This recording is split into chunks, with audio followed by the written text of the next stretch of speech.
Hello, hello, hello, and welcome everyone to the College of DuPage's 2022 African American Read-In.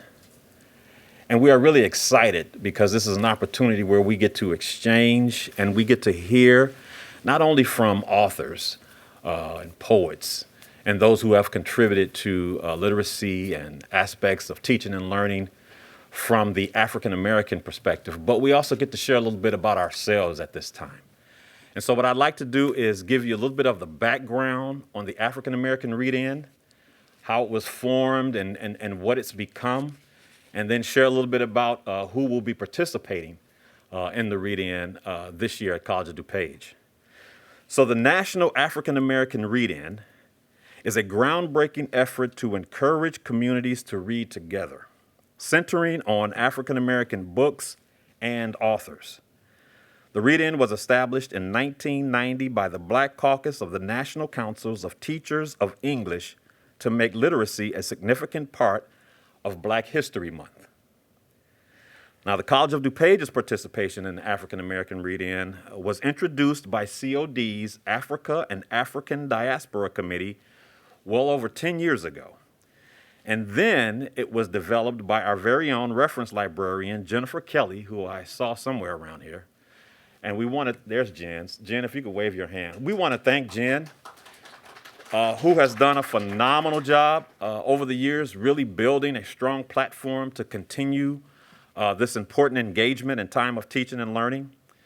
And so we are really proud to continue the work with collaborators. And one of the collaborators is a reference librarian as well, Christine Kickles. Christine, would you raise your hand? So if we could just say thank you to Christine, who has helped to build this. And then we also have another collaborator who will be our facilitator for our time together during the Read-In.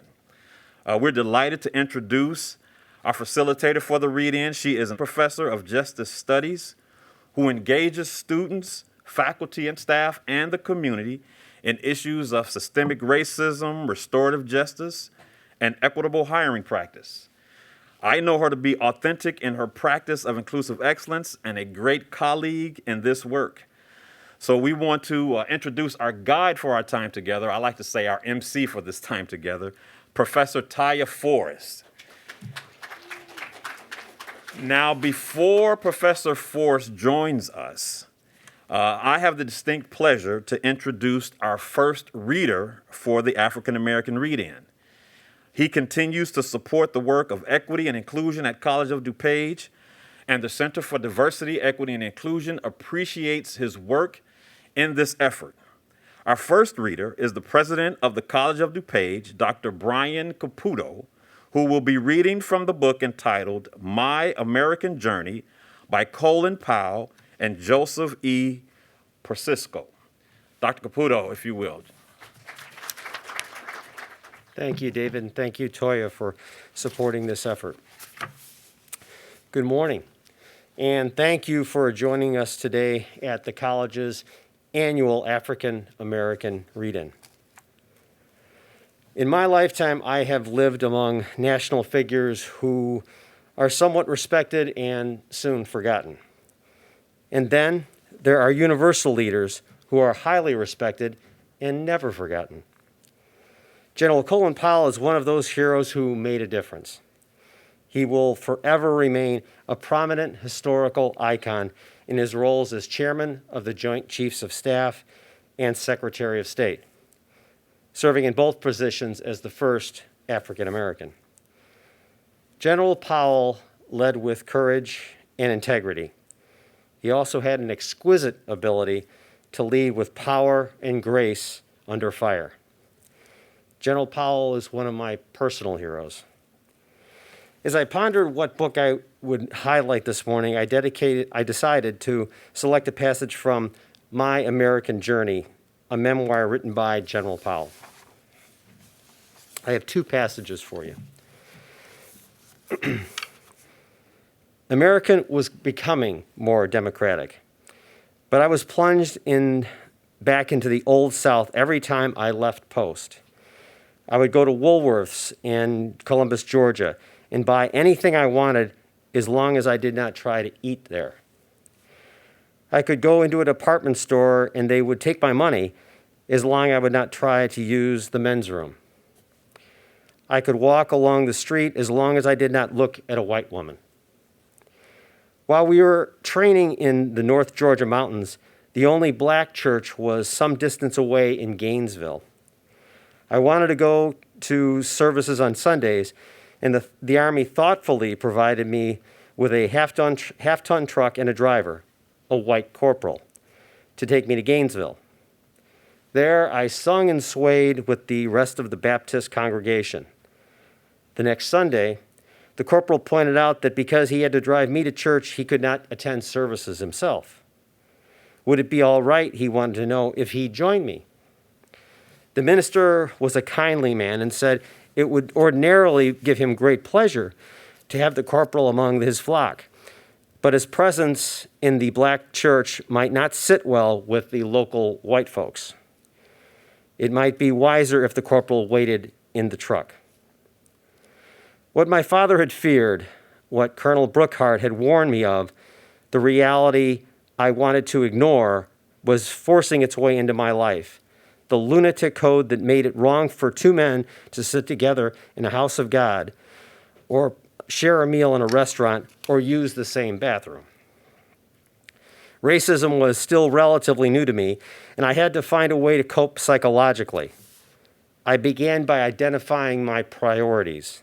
I wanted, above all, to succeed in my Army career. I did not intend to give way to self-destructive rage, no matter how provoked. If the people in the South insisted upon living by crazy rules, then I would play the hand I was dealt for now. If I was to be confined to one end of the playing field, then I was going to be the star on that part of the field. Nothing that happened off post, none of the indignities, none of the injustices was going to inhibit my performance. I was not going to let myself become emotionally crippled because I could not play on the whole field. I did not feel inferior, and I was not going to let anybody make me believe that I was. I was not going to allow someone else's feelings about me to become my feelings about myself. Racism was not a black problem. It was an American problem. And until the country solved it, I was not going to let bigotry make me a victim instead of being a full human being. I occasionally felt hurt. I felt anger. But above all, I felt challenged. I'll show you. The second passage. A certain ambivalence has always existed among African Americans about military service. Why should we try to fight for a country who for so long did not fight for us? That fact was denied us in our fundamental rights. How could we serve a country where we could not even be served in a restaurant and enjoy the ordinary amenities available to white Americans? Still, whether valued or scorned, welcomed or tolerated, hundreds of thousands of African Americans have served this country from its beginning. In Massachusetts, where I was now serving, blacks, free and slave, were inducted into the militia as far back as 1652. During the Revolution, over 5,000 blacks served under General Washington, helping the country gain an independence that they themselves did not enjoy. Nearly 220,000 blacks served in the Union ranks during the Civil War. 37,500 of them died. Blacks were emancipated, but they still returned home to suffer bigotry, the rise of the Ku Klux Klan, and lynchings. After the Civil War, Congress authorized 4 colored regiments, the 24th and the 25th Infantry, the 9th and the 10th Cavalry. They became known as Buffalo Soldiers, so called by the Indians, according to legend, because of their dark skin, kinky hair, buffalo pelt coats, and courage in battle. The creation of these regiments, however, was no act of racial enlightenment. Washington merely wanted white settlers protected from the Indians as far west as was settled. The Buffalo Soldiers were to help white folks acquire and defend the land that blacks, for the most part, were not allowed to own. You can search the paintings of Teddy Roosevelt and the Rough Riders charging up San Juan Hill in the Spanish-American War, and you will not find a single black face portrayed. A camera, however, would have recorded them because they were there. 7 of them were awarded the Medal of Honor in Cuba. In World War II, nearly 1 million blacks wore the uniform. Some, like the Tuskegee Airmen, the first black fighter pilots, proved that no mission was beyond their skills or the courage of black men. Still, these black GIs came home in 1945 to Jim Crow in the South, to separate but equal schools and colleges, to poor job prospects, and to demeaning restrictions like separate toilets and water fountains that were for the colored. Racism in much of the country was only less blatant in degree. Why have blacks nevertheless answered the nation's call?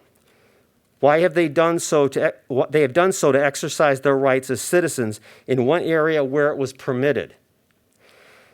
They did it because they believed if they demonstrated equal courage and equal sacrifice in fighting and dying for their country, then equality of opportunity surely must follow. General Andrew Jackson, for example, promised to give land to the blacks who fought with him, particularly at the Battle of New Orleans. They fought and some died.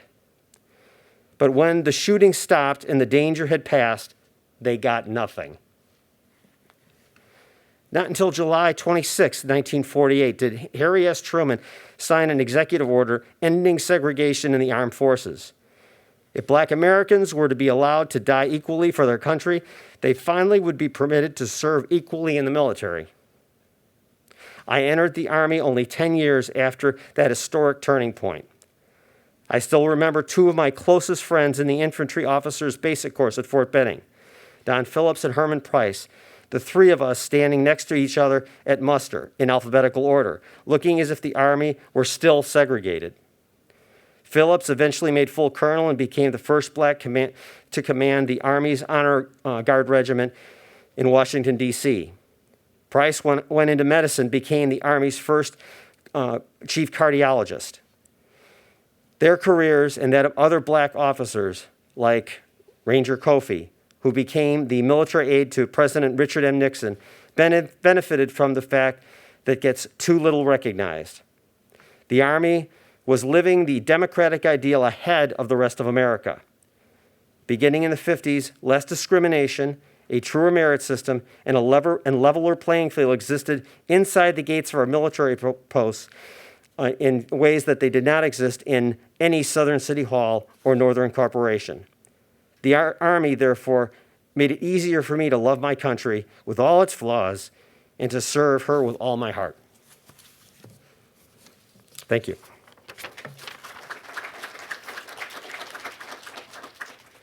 Good afternoon. If you know me, you know that I like lively things. And we are here for a celebration, right? We always say that we celebrate learning, we're celebrating reading, and we're celebrating one another. And maybe if you were here earlier, you would know that I started off by saying you don't have to be African American to read, right? I know that that sounds weird, but it's the African American read-in in celebration. So I just want to say thank you. First, thank you to the Africa and African Diaspora Committee for bringing this to campus. Next, thank you to David, who started us off in such an awesome way. And you can tell the character and integrity of an organization by where its president spends its time. So I'd like to give a special thank you to Dr. Caputo for taking time out of his busy day to spend it with us and to read. Now I'm looking for our next reader, Peter James, and awesome. So Peter James is here, but before we bring Peter up, I wanted to share something with you that my mom used to tell us, and I think this was sort of to get us interested in reading. She would say, if you want to find something or if you want to hide something, place it in a book. And I'm here to tell you that today our readers will share hidden treasures with us. So I encourage you to listen with your heart, to listen with your head, to dissect, to go and actually search out and research, engage, and encourage someone else to do the same. Will you do that for us today? It may not be in the way that we think you should do it, but every little step matters, okay? So without further ado, I'm calling one of my very, very capable colleagues up, Peter James, to share with us. Please welcome him with a COD welcome. Good morning, everyone. How's everyone doing today? That was kind of dry. Good morning. How are you all doing? Excellent, excellent. Very excited that you all decided to show up and to listen to some of these phenomenal readings. I first want to thank Toya, David, Christine, and everyone who's responsible to help put this together. This is an annual treat for me, but also for us to be able to reflect on Black Americans and Black people across the globe. Dr. Caputo, thank you so much for starting this out. As a veteran myself, as a former officer in the United States Army, Colin Powell was definitely one of my heroes and definitely one of my mentors as I continue to move forward then and even now in life as well. May he rest in peace for sure. I'm going to be reading from an excerpt from the book Caste, The Origins of Our Discontent by Isabel Wilkerson. In this book, she speaks about the comparison between the caste systems in Germany, in India, and of course, the United States. Now, as a business professor, and specifically an entrepreneurship professor, I talk a lot about mindset. My students will attest to that overall. But what this book really demonstrates to me is how sometimes challenging mindsets are hard to let go, even over time. And so now it's our responsibility now to really put a halt to mindsets that may be even carried all the way to 2022. Isabel Wilkerson does a great job of really painting the picture. And in this chapter, of course, we're going to give you some insight into some of the mindset that continues to persist today. As you reflect on this, as you listen to this, please identify how this may be persistent in your sphere of influence, in your environment, and how you may be able to begin to put a halt to this as well. And I just started, in the last 2 years, I just started to have to wear glasses when I read, so forgive me. The vast majority of African Americans who lived in this land in the first 246 years of what is now the United States lived under the terror of people who had absolute power over their bodies and their very breath, subject to people who faced no sanctions for any atrocity they could conjure. This fact is of great significance for the understanding of racial conflict, wrote the sociologist Guy B. Johnson, for it means that white people during the long period of slavery became accustomed to the idea of regulating Negro insolence and insubordination by force with the consent and approval of the law. Slavery so perverted the balance of power that it made the degradation of the subordinate caste seem normal and righteous. In the gentlest of houses drifted now and then the sound of dragging chains and shackles, the bay of hounds, the report of pistols on the trail of the runaway, wrote the Southern writer Wilbur J. Cash. And as the advertisements of the time incontestably prove, mutilation and the mark of the branding iron. The most respected and beneficent of society people oversaw forced labor camps that were politely called plantations, concentrated with hundreds of unprotected prisoners whose crime was that they were born with dark skin. Good and loving mothers and fathers, pillars of their communities, personally inflicted gruesome torture upon their fellow human beings. For the horrors of the American Negro's life, wrote James Baldwin, there has been almost no language. Now, this was what the United States was for longer than it was not. You see, it is a measure of how long enslavement lasted in the United States that the year 2022 marks the first year that the United States will have been an independent nation for as long as slavery lasted on its soil. No current day adult will be alive in the year in which African Americans as a group will have been free for as long as they had been enslaved. That will actually not come until the year 2111. It would take a civil war, the deaths of 750,000 soldiers and civilians, the assassination of a president, Abraham Lincoln, and the passage of the 13th Amendment to bring the institution of enslavement in the United States of America to an end. For a brief window of time, the 12 years known as Reconstruction, the North sought to rebuild the South and help the 4 million people who had been newly liberated. But the federal government withdrew for political expediency in 1877 and left those in the subordinate caste in the hands of the very people who had enslaved them. Now, nursing resentments from defeat in the war, people in the dominant caste took out their hostilities on the subordinate caste with fresh tortures and violence to restore their sovereignty in a reconstituting caste system. The dominant caste, you see, devised a labyrinth of laws to hold the newly freed people on the bottom rung ever more tightly, while a popular new pseudoscience called eugenics worked to justify the renewed debasement. People on the bottom rung could be beaten or killed with impunity for any breach of the caste system, like not stepping off the sidewalk fast enough or trying to vote. The colonists made decisions that created the caste system long before the arrival of the ancestors of the majority of people who now identify as Americans. You see, the dominant caste controlled all resources, controlled whether, when, and if a black person would eat, sleep, reproduce, or live. The colonists created a caste of people who would by definition be seen as dumb, because it was illegal to teach them to read or to write, as lazy to justify the bullwhip, as immoral to justify rape and forced breeding, as criminal because the colonists made the natural response to kidnap, floggings, and torture, the human impulse to defend oneself or break free, a crime if one were black. Thus, each new immigrant, the ancestors of most current-day Americans, walked into this pre-existing hierarchy, bipolar in construction, arising from slavery and pitting the extremes in human pigmentation at opposite ends. Each new immigrant had to figure out how and where to position themselves in the hierarchy of their new adopted land.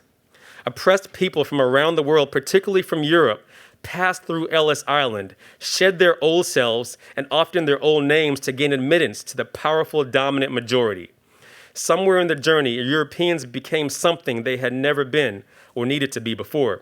You see, they went from being Czech or Hungarian or Polish to white, a political designation that only has meaning when set against something not white. They would join a new creation, an umbrella category for anyone who entered the New World from Europe. Germans gained acceptance as part of the dominant caste in the 1840s, according to the immigration and legal scholar Ian Haney Lopez, the Irish in the 1850s to 1880s, and the Eastern and Southern Europeans in the early 20th century. It was in becoming American that they became white. In Ireland or Italy, Lopez wrote, whatever social or racial identities these people might have possessed, being white wasn't one of them. Serbs and Albanians, Swedes and Russians, Turks and Bulgarians who might have been at war with one another back in their mother countries were fused together on the basis not of a shared ethnic culture or language or faith or national origin, but solely on the basis of what they looked like in order to strengthen the dominant caste in the hierarchy. No one was white before he or she came to America, James Baldwin once said. Their geographic origin was their passport to the dominant caste. The Europeans' immigrants' experience was decisively shaped by their entering an arena where Europeanness, that is to say, whiteness, was among the most important possessions one could lay claim to, wrote the Yale historian Matthew Fry Jacobson. It was their whiteness, not any kind of New World magnanimity, that opened the golden door. To gain acceptance, each fresh infusion of immigrants had to enter into a silent, unspoken pact of separating and distancing themselves from established lower caste. Becoming white meant defining themselves as furthest from its opposite, black. They could establish their new status by observing how the lowest caste was regarded and imitating or one-upping the disdain and contempt, learning the epithets, joining in on violence against them to prove themselves worthy of admittance to the dominant caste. They might have arrived as neutral innocents, but would have been forced to choose sides if they were to survive in their adopted land. Here they had to learn how to be white. Thus, Irish immigrants who would not have had anything against any group upon arrival and were escaping famine and persecution of their own under British were pitted against black residents when they were drafted to fight a war over slavery from which they did not even benefit and they did not cause. Unable to attack the white elites who were sending them to war and who had prohibited black men from enlisting, Irish immigrants turned their frustration and rage against the scapegoats, who they by now knew were beneath them in the American hierarchy. They hung black men from lamp poles and burned to the ground anything associated with black people, homes, businesses, churches, a black orphanage. In the draft riots of 1863, considered the largest race riot in the American history. A century later, and in living memory, some 4,000 Italian and Polish immigrants went on a rampage when a black veteran tried to move his family into an all-white suburb of Cicero, Illinois, in 1951. Hostility towards the lower caste became part of the initial right into citizenship of America. Thus, people who had descended from Africans became the unifying foil in solidifying the caste system, the bar against which all others can measure themselves approvingly. It was not just that various white immigrant groups' economic successes came at the expense of non-whites, Jacobson wrote, but that they owe their now stabilized and broadly recognized whiteness itself in part to those non-white groups. I'm going to finish off by identifying one last segment in this chapter. And it states, a few years ago, a Nigerian-born playwright came to talk that I gave at the British Library in London. She was intrigued by the lecture, the idea that 6 million African Americans had had to seek political asylum within the borders of their own country during the Great Migration, a history that she had not known of. She talked with me afterward and said something that I have never forgotten that startled me in its simplicity.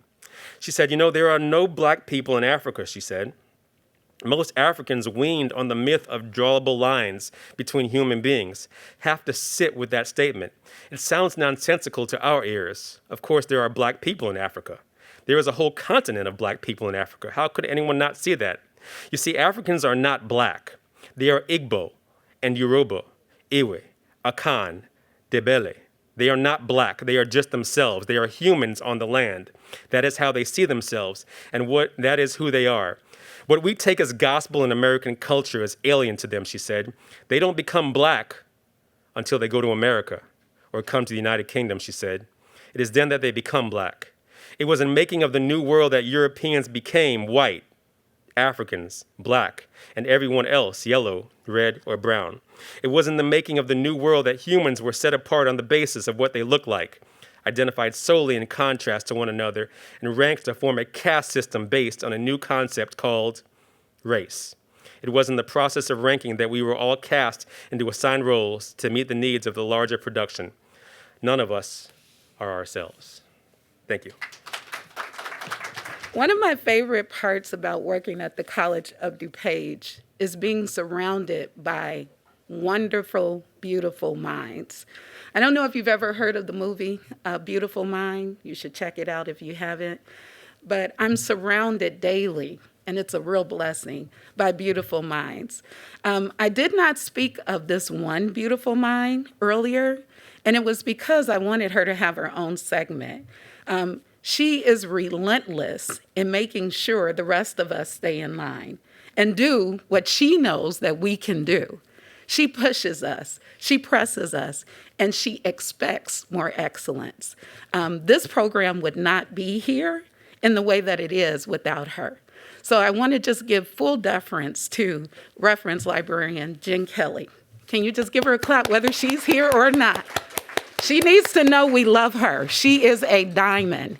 And so we're really excited that she chooses to work at College of DuPage. It's a choice. Another thing I wanted to share with you is our colleague who just left. He's very humble.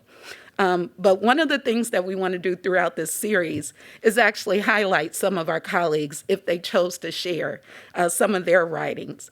So Peter James, that just left the stage, his topic was history. We depend on others to teach us about past.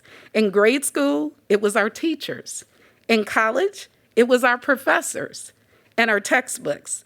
And as adults, it's the media. But have we always been getting the full story? And what is the real story? What do we really need to know that we are not being taught? Great speakers, preachers, and yes, even professors will always reiterate, don't just take my word for it. You need to also read it for yourself. They will remind us that while what they are speaking is the air quote truth, we should research it for ourselves. do our own homework, if you will. So I have to ask and reiterate, are you doing your own research? Are you taking the time to find out for yourself?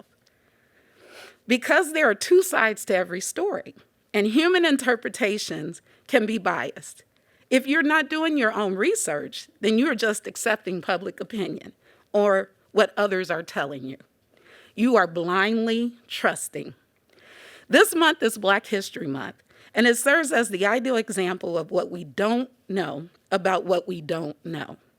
Here in the United States, we often think we know the history of our country. The truth is that we really have no idea. We have often been told the story based on one perspective.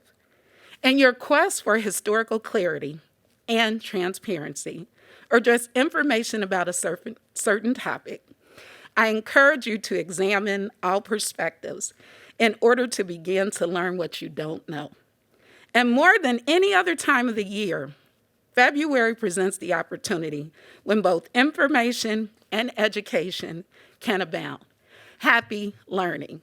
I bring to the stage next a wonderful colleague who has really shown her heart and how she wants to present. I was so impressed to work with the readers for this year. They really want you guys to hear their heart. So without further ado, I bring Kelly Walker. Thank you, Kelly. Thank you, Professor. I'm Kelly Walker. I work in the Office of Institutional Advancement, which is a fancy word for fundraising. As a white woman, as a gay white woman, I hesitated. Well, I saw this opportunity come into my email box, and I got immediately excited. I thought, this is a way I can share my voice, lift my voice up in support of Black History Month. I don't know what I don't know, though, right? So I reached out to Professor and said, I would love to participate in this, but I worry that my voice is taking away somebody else's time from the microphone. And I was so warmly welcomed, and it feels very a big honor to share just a brief reading with you today. So I'm a big fan of theater and storytelling, and I think that not only in February and Black History Month, but storytelling through theater is a great way to open up the playing field to all the voices, and it helps create empathy. It helps us see the world from other people's eyes, wear somebody else's shoes for a while. So there are so many outstanding Black American playwrights. Of course, August Wilson, the master of and the king of African American playwrights, has an amazing history of 8 or 9 plays that capture sort of the decades of Blacks in America. Pearl Cleage, Anna DeVere Smith, Dominique Morisseau is an amazing up-and-coming playwright. But I was worried about reading their words, again, as a white woman. But I found what I think is a great solution. This play is called Appropriate, but I'll tell you there's a little secret in the title here. It's by Brandon Jacobs Jenkins. So really, for the next few minutes, I'd just like to do a little commercial about this play, and then I'll read just a couple of quick monologues from it. But what's so perfect about this, for this moment, is that Mr. Brendan Jacobs Jenkins is a 37-year-old, identifies as an African-American playwright, grew up in D.C., went to school at Princeton and NYU, but he wrote this play about a white family, and they're returning to their family home in Arkansas. So I felt like I wasn't really appropriating if I could read his words that he has written as an amazing playwright. So first of all, Appropriate is a play first produced in 2013 in Louisville and Chicago. It was produced off-Broadway in 2014 and most recently in London in 2019. It is a play about ghosts and the legacies we are left with, and a wickedly subversive appropriation of the great American family drama. So again, Brendan Jacobs Jenkins is a 37-year-old playwright. I should have said this earlier, he is a 2-time finalist for the Pulitzer Prize for Drama. So the title, Appropriate, of course, can be pronounced in 2 different ways.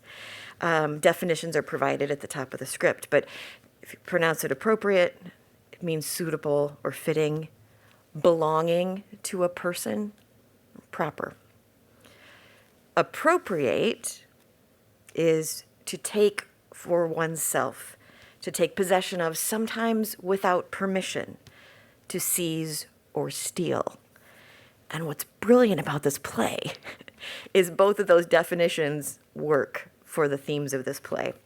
So, high-level plot summary. I'm not going to give away, it's a bit of a mystery. I won't give away any plot details, but you can catch me afterwards if you really want to know what happened. But it takes place in 2011 in Arkansas.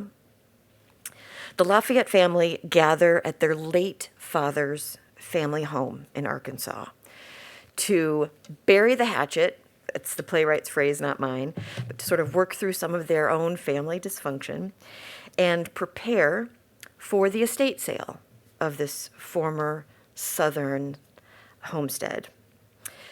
That is, until they make a discovery in this old house of disturbing historical artifacts, photos and other mementos, which changes everything. One of the adult daughters, one of the characters in this, who's an adult daughter of the deceased father, initially frames the trip back home a bit naively and flippantly. She says, "So I thought since we can't do Europe this summer, why don't the kids and I just do a little Southern history road trip? We're going to drive back home through Mississippi, Louisiana, Arkansas, all those places, to experience some of Daddy's heritage." The recently deceased patriarch of the family worked as an attorney. And again, remember, this is a white family who has lived in the South for decades.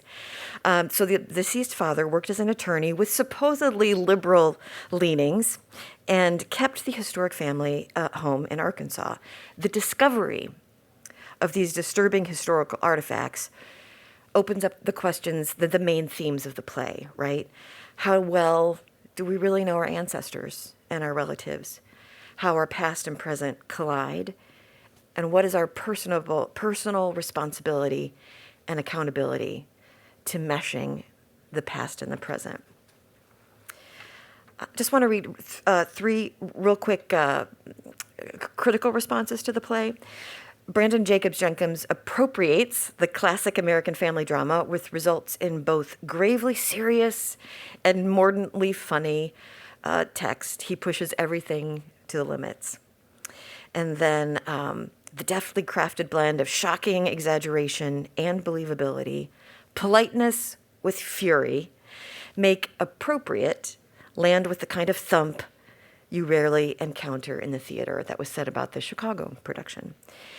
And then finally, a highly charged and ambitiously sprawling drama.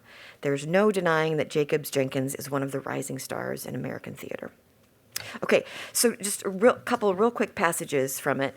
The character I'll read today her name is River, and I love it when a playwright names a character appropriately. Her name is River. She's a bit of a hippie. She's a 20-something. In the world of the play, she's a fiancée of one of the adult children. So she is an outsider to the family. She doesn't have any family history or connection to this place, this Southern homestead. She is much more in touch with her emotions and expression than the other folks in the play, so she acts as a kind of foil for that, and she can say things that other characters don't. She also, I think you'll hear, is a little bit naive, a little bit simplistic, but well-intentioned.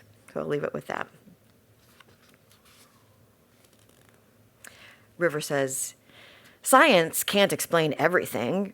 It still can't tell us why we laugh. I mean, why does it come out like a laugh? Why doesn't it come out like a scream or a sigh? Or why does water pour out of our face when we're sad? Why do we dream? Science doesn't know the answer to that. I think the universe is full of mysteries we'll never fully comprehend, and we delude ourselves thinking otherwise. But that if we respect the mystery, open ourselves up to it, the universe can sometimes reveal its truer self to us. Like this house.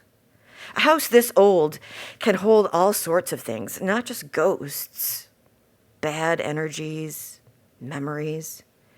Who knows what happens when we're not here? Who knows what's happening right now that we can't even see or hear?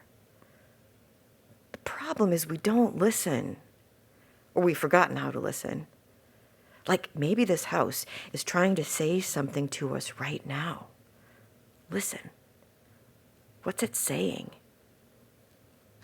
And then there's a scratching and a banging at the door, and you're all supposed to jump. And then there's a comic moment. But I think what she says about the house as a character is interesting. And one more real short passage, and then I'll wrap it up. She's talking about her fiance. Because Frank is in pain. He is in mourning, not just for his father, but his whole life. And he didn't get the closure of a funeral like you all did. He is stuck here, and sometimes the only way to move forward is with a little ritual. Even if you have to sort of cobble it together for yourself. We can't go back and change the past. We can't unhurt each other. We can't unfeel feelings. But we ease the pain of the present by enacting eternal rites. And sometimes these rites can be as big as seeing your childhood home go, or as small as an apology. I'm sorry is one of the oldest rituals we have. Did you know the root of the word is actually sore? When you're saying, I'm sorry, you're literally saying, I'm sore. We acknowledge the reality of each other's suffering, and by extension, the universality of suffering. We give our suffering up to the collective, and we move on. Isn't that beautiful? Thank you. It appears Kelly has been holding out on us, so we hope to see her back on the stage, but we are so grateful that you decided to spend some time with us. Ask me what my shirt says. I'm so glad you asked me that. It actually says Black creativity. And whereas I might actually agree with the general concept, this is actually really connected to what you were speaking about, Kelly, theater and creative arts and so forth. So I'm not sure if you know, but the Museum of Science and Industry has an exhibit called Black Creativity. That's not just about books, not just about poets, but about Black creativity in and of itself. I encourage you to actually see that. I got in before the stringent rules went up, but hey, you know, COVID is changing all the time if it isn't your thing, but do check it out. I think that we can all learn something. And of course, I went during the time when it was Christmas around the world. Have you ever been to that? Oh my goodness, then you've not lived. You have to go check it out. It's one of those things where no matter how cultured you are, you will learn something. So that's my plug for MSI. Thank you again, Kelly. Now I'm bringing a colleague who encourages us to learn more, learn better, share with our students. She's always saying, you can do it. You can offer this extra honors course. And so I'm really excited to bring my colleague, Lisa Higgins. Dr. Higgins, you can come on up. Hello, my name is Lisa Higgins, and I'm joined here today by honors student Nikki Spencer. Illinois was admitted to the Union as a free state in 1818. However, Illinois allowed slavery to exist up until 1863. In fact, there were slaves living in Springfield when Abraham Lincoln lived there. I was shocked when I heard that, so I did some research. In the 1700s, the French were the first to traffic African Americans and Native Americans as slaves in the territory now called Illinois. When Illinois became a free state, people who were already slaves remained slaves. Illinois also allowed indentured servitude, but this wasn't like the indentured servitude that I learned about in school, where people were brought from Europe to work for 7 years and then were free to do what they wanted. For Americans of African descent, these contracts could be as long as 99 years. Because the salt business was so lucrative and labor-intensive, an exemption was made to allow slaves to be brought into Illinois to work as laborers at the Illinois salines downstate until 1825. After that, indentured servants had to work there. There were free blacks in Illinois, but they ran the risk of being kidnapped and sold down south as slaves, and that human trafficking was a legal business in Illinois. If you were a free black person in Illinois, you were supposed to carry a certificate of freedom, and during some periods in some areas, you needed to register at your local courthouse and have white men swear that they believed you were free. I'm going to read to you from a few of the thousands of documents that you can find online. I do this to bear witness for people who have not been remembered and respected as they deserve. Also, I think to appreciate the accomplishments of African Americans, we need to know about this injustice, and we need to ask hard questions about what this means to us now. The first thing I'm going to read, or actually Nikki's going to read, are a page from an emancipation registry that has been digitized. And the sheet she's going to read is up there, and I transcribed it, and she's going to read it. These are from the Madison County Circuit Clerk's office in the state of Illinois. Lucy and Zenith Walden. This day personally appeared before me an acting justice of the peace in and for the county of Madison and state of Illinois. W.L. Sloss, who being duly sworn, deposed and says that Lucy Walden has been known to him for the last 4 years, that she is a girl of 23 years old, 5 feet 1 inch high, small scar behind the right ear, and a mole on the left arm below the elbow. She is of bright mulatto complexion, inclined to be fleshy. He has also known her sister for about the same time. Her name is Zenith Walden. She is about 18 years old, 5 feet 3 inches high, of a dark mulatto complexion. They were both, this affiant believes, raised in this state, born of free parents, and further this deponent saith not. W.L. Sloss, sworn to and subscribed before me, this 31st day of August 1843, J.B. Hundley, J.P. The next documents have to do with a family. The first one is Charles Edwards and Phyllis Edwards. This is in St. Louis, March 15th, 1860. We, the undersigned, knew Charles Edwards and Phyllis, his wife, and their children, all colored persons. Charles, we believe, is free. We know both as free persons.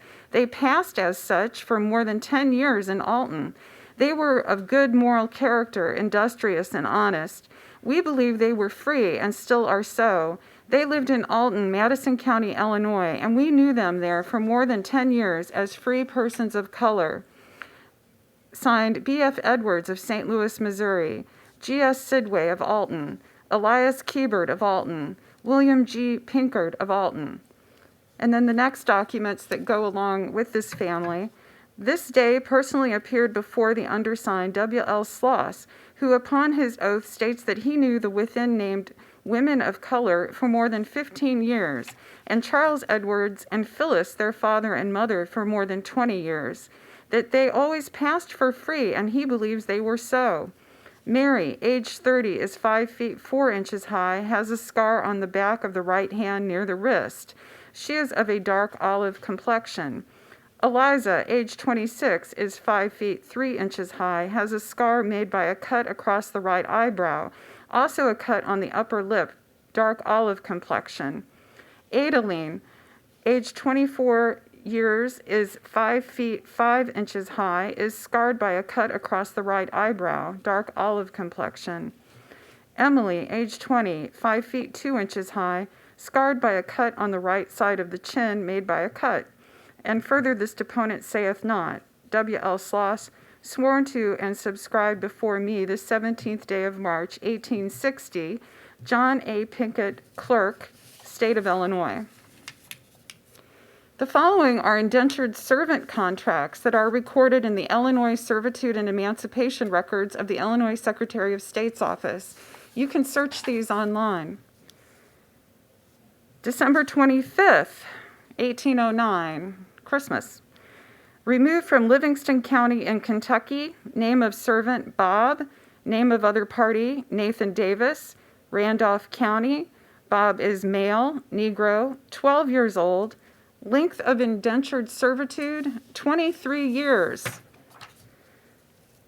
January 16th, 1810, removed from Christian County in Kentucky, indentured. Phyllis was 15 years and 5 months old at time of entry. Name of other party, Henry Connor, Randolph County. Phyllis is female, mulatto, 15 years old. Length of indenture, 60 years. December 13th, 1810. Name of servant, Easter. Name of other party, Joshua Vaughn, St. Clair County. Easter is female, Negro, 16 years old. Term of indenture, 99 years. And there's a remark, in case you don't understand, term, 99 years. November 1st, 1813. Cupid, name of other party, Elias Rector, Randolph County. Cupid is male, Negro, 16 years old. Term of indenture, 30 years. January 26, 1815. Clem was between 15 and 16 at the time of entry, indentured, removed from Tennessee. Name of other party, William Morrison. Clement is in Randolph County. He's male, Negro, 15 years old. Term of indenture, 35 years. February 11th, 1815. Name of servant, Flora. Name of other party, Thomas Levins, Randolph County. Flora is female, Negro, 15 years old. Term of indenture, 30 years. June 12th, 1815. Name of servant, James Derby or James Durbin. Name of other party, Robert V. McLaughlin. James is male, Negro, 21 years old, has a term of 24 years, and there is a note that he has been promised a horse and clothes upon expiration of term. September 30th, 1815. Name of servant, Peter English. Name of other party, Simon Vanendel, St. Clair County. Peter English is male, Negro, 32 years old. His term is for 20 years. He is promised $25 at expiration of term. August 20th, 1817. Name of servant, Amy. Name of other party, Isom Clay, Pope County. Amy is female, Negro, 24 years old. Term of service, 16 years. Amy is to give service for 16 years, it says, until August 20th, 1833. Amy is coming to Pope County from Cabarrus County, North Carolina.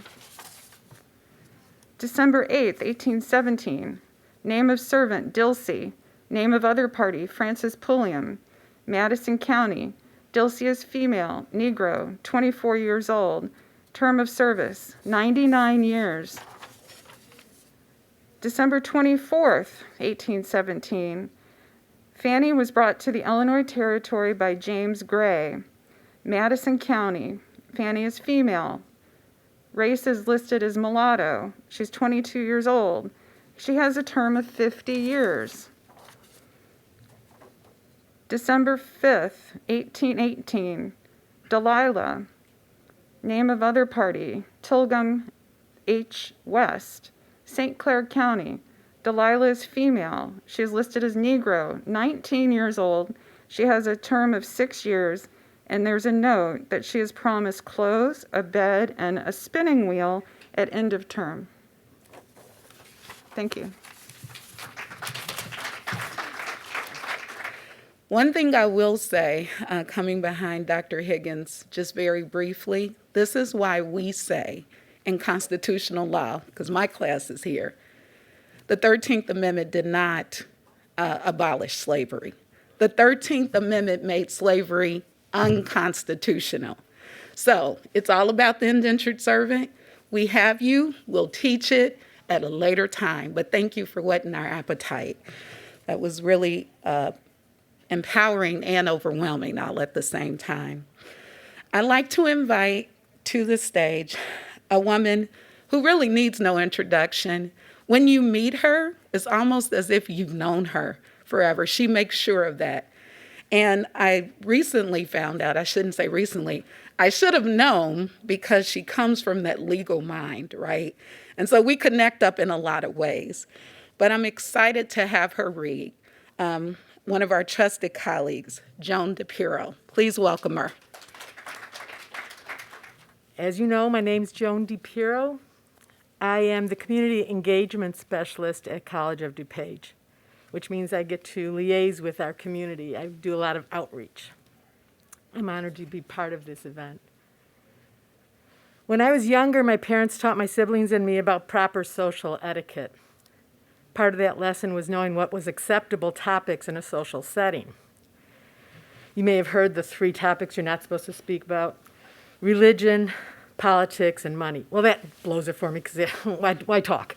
You know, I mean, I'm into politics, I'm into religion. I don't care what you're going to say. I want to hear your opinion.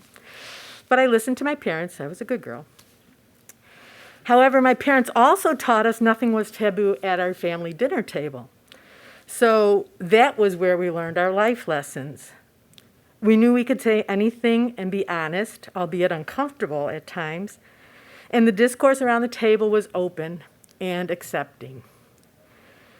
I also discovered the glorious freedom of attending an all-girl Catholic school. I know that sounds ridiculous, but there's so much freedom not worrying about what boys are talking about when you're 16 years old.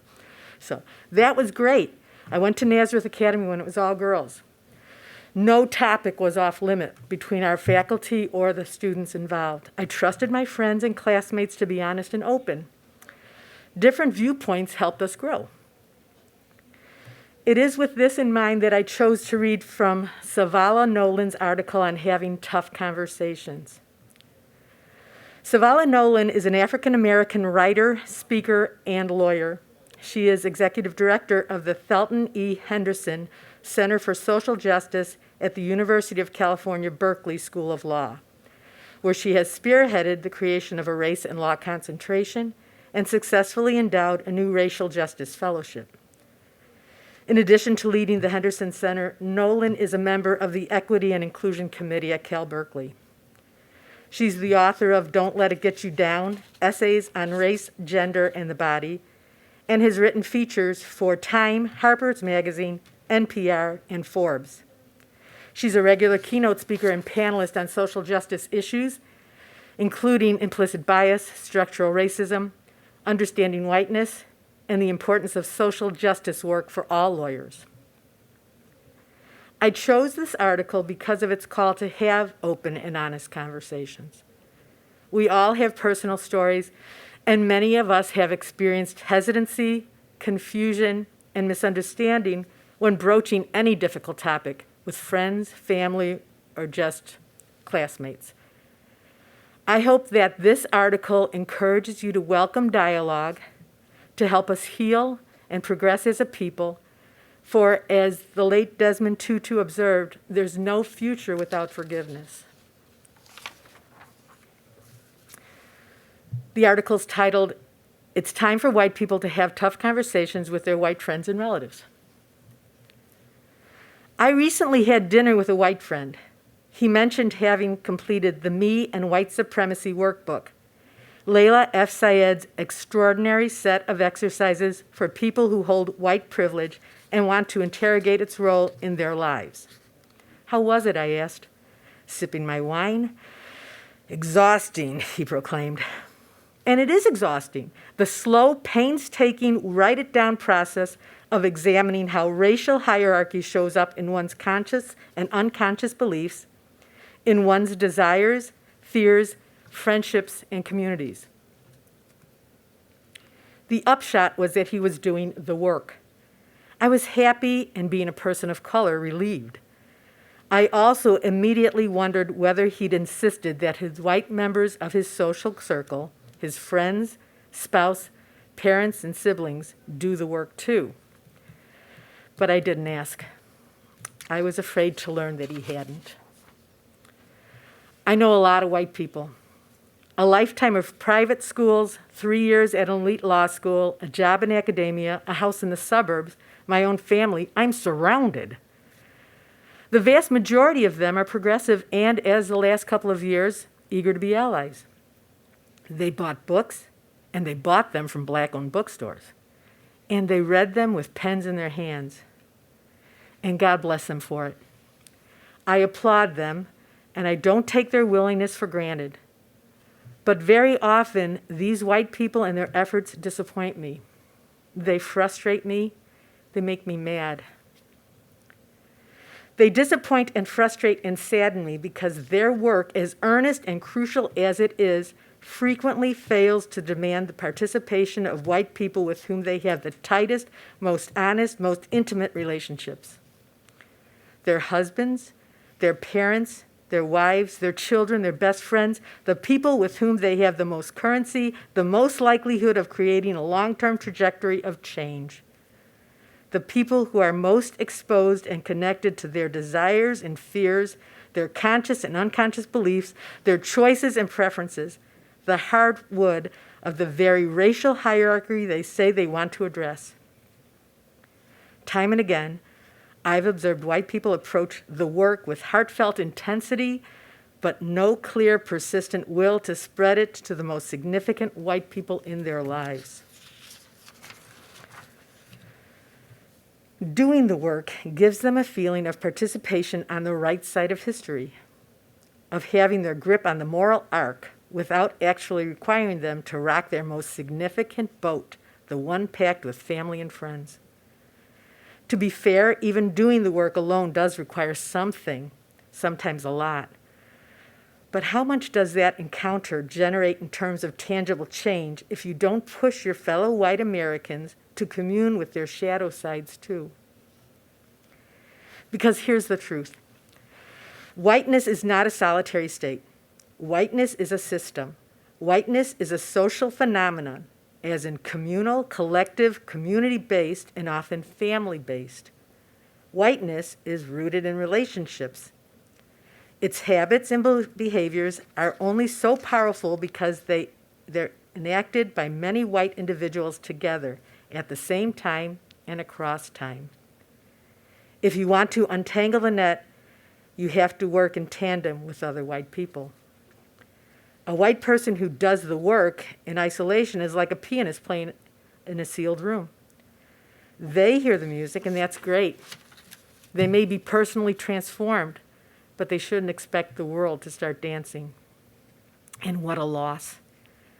Because it's the very closeness of these relationships between white family members and white friends that makes them fertile ground for transformation. It's within these close relationships that so many of the stereotypes about black inferiority and undesirability are summoned and used, even unconsciously, and racial hierarchy is therefore performed, cemented, and reproduced.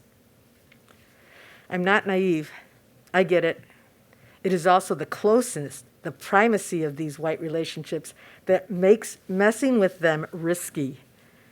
The social punishment associated with asking any member of a privileged group to deal with their privilege can be very, very real. Such a white person risks identifying themselves as an outlier, as a person who has stepped out of Plato's allegorical cave only to return with this disruptive, dangerous, unpleasant knowledge. No one wants to peer too deeply into a loved one's shortcomings either. That's human, and it's understandable. I myself pick and choose which aspects of white supremacy I'm willing to surface when it comes to my white friends and family. But I have to believe that there are white people who resist doing the work when it's proffered to them by near strangers, but who, on hearing from a sister or son or spouse that their failure to engage would impact a cherished relationship, just might show up. I know what I'm asking for is going to be unattractive to many white folks. In the microeconomic sense, at least giving up comfort and privilege chafes against most people's self-interest. What should this cost look like? Cutting ties or the silent treatment isn't realistic, nor is it appropriate, nor, for the most part, desirable. But how about something? How about, for instance, honest, repeated conversations? There's no need for a scorched earth approach to racial politics, especially between people who love each other. We can be more subtle, more nuanced, more gracious with each other even as we hold the line, even as we persist. If we want this cooperative, connective transformation, and I believe we do, it's time to increase the heat. That increase needs to come from white folks, and it needs to be directed at the white people they love more than anything. It needs to be real and sustained, and not to get too misty about it, rooted in love. Love for the relationship and love for something bigger. Bigger than power, bigger than privilege, bigger than whiteness. Otherwise, I fear an unabating status quo. I fear a waste of effort and goodwill. Many white people are working, but so long as they work without implicating their closest bonds, I fear we'll lose much of the harvest. We can't afford that anymore. Thank you. It's always great when you talk in these spaces, not just about race, but love and relationship.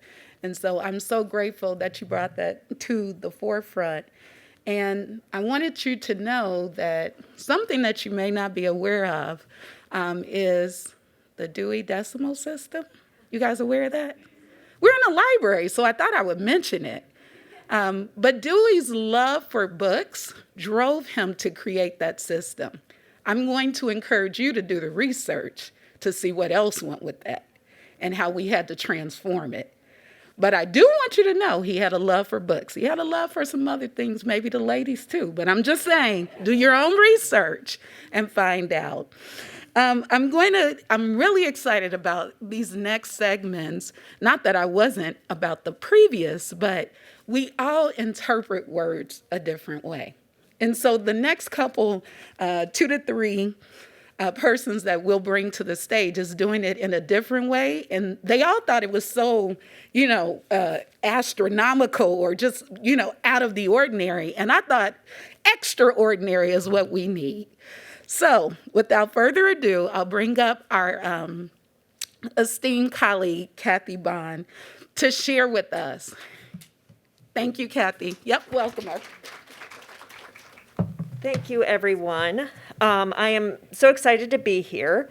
Again, kind of like Kelly, I was a little hesitant, and then my daughter, as a white cisgendered woman, but my daughter identifies as a person of color, and she encouraged me to talk about relationships, which is where I started with a book by Faith Ringgold, talking to her daughter.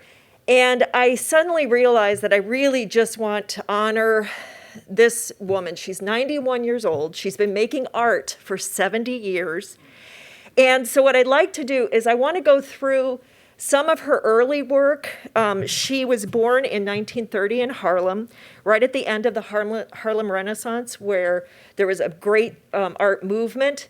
She ended up being able to get a degree in education, so she was teaching art, and then she was painting at night. She was, almost every door has been closed to her, and she kept going forward, kept moving forward, kept working. She has illustrated 17 children's books, and that's kind of the story that I want her to give. I've got a 7-minute video where she talks, and I want her voice to be heard, including Caldecott winners. She has been very active getting arrested for movements in desecrating a flag in an art piece. And so this is just somebody who's incredible. Again, she's got an amazing retrospective coming up in the New Museum in New York City. She's getting a catalog finally. This is her piece called Die, painted in 1967. It's the same size as Guernica, which is a Picasso piece about war. And this was about it's problematically called the race riots in 1967. A postage stamp painting of a potential postage stamp. Now, what ended up happening, she was, trying to get her work into galleries. It was very difficult, and she found that if she sewed fabric around her paintings and rolled them up, the shipping was a lot cheaper than trying to ship a big stretched canvas. And so this is a tanka. It's a Tibetan way of framing a picture. And by doing that, she started getting into other parts of her own heritage, and she started into quilt making. And so she basically turned her paintings into quilts. And again, if anybody needs any of these, I'm happy to share these. I just know that I'm limited with time, so I want to go quickly. I do have, like most art teachers here, I do have teacher diarrhea. I want to show you way more than I can actually give. So these are what were called story quilts. She started writing her stories on the paintings and quilting them, which is a African-American tradition, the tradition of making quilts. And these are where her children's books comes from. Putting community together, all these heroes quilting together in a quilting bee. What would Picasso be like if he were quilting? A lot of honorary ideas. This one's called Joe's Bananas for Josephine Baker. So again, wonderful pieces. I encourage you to look her up even more, but I'd rather spend the next amount of my time having her speak for you, or speak for herself. This is a quilt she did last year. So again, 91 years old. She's amazing. Okay, I have too many slides. There's a tanka. Okay, here we go.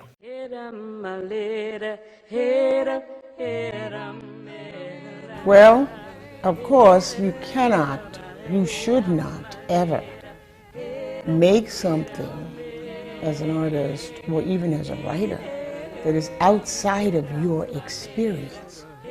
People will use what is available to them. I am black and I am a woman. There it is. So any story, any painting I do has to be within my experience. It's nice to come up in a period where great changes are being made. And that was my period, from the 30s to the 60s, radical changes being made. Who I saw that shaped me as a young person were the musicians. Thurgood Marshall and W.E.B. Du Bois, those people lived on my street. Aaron Douglas did also. There was a tremendous cultural activity going on in Harlem. I came from a family of teachers, so everybody was teaching something. I loved school. I liked learning. I knew I was going to college. I knew I was going to go to the City College of New York. That's where all the boys used to go up the hill and turn down on Convent Avenue and go down to these Gothic buildings, and I could see the Gothic buildings from my house. Well, it was all boys I saw going up that hill, but it didn't occur to me that I couldn't do it. It really didn't. And they were all white boys too, by the way. I did not, it never ever occurred to me that, you don't see nobody look like you, Faith. What are you thinking? In school, I was taught to copy the great masters of European art. And I think it really crippled a lot of people. They had been told that black is ugly, it's invisible, you don't want to look at it, it's a bad thing. Generations of this. Black is awful. It's the wrong thing to be. And you're the wrong thing to be. You're nothing. Now here comes the Harlem Renaissance. The first time when black people felt comfortable about showing their own image, painting themselves black. And Aaron Douglas did those first black paintings. Artists had to deal with it. A lot of them were opposed. After I graduated from college, I took my still lifes and my landscape pictures and went shopping for a gallery. Here we are in the 1960s. All hell is breaking out all over America. We are in a revolutionary phase.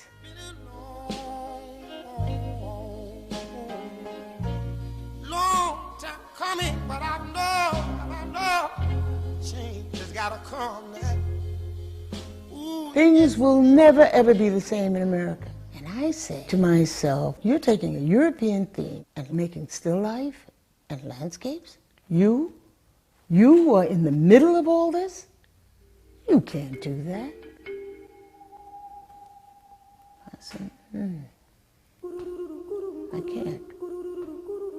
I'm not going to. That's why I started doing the story quilts.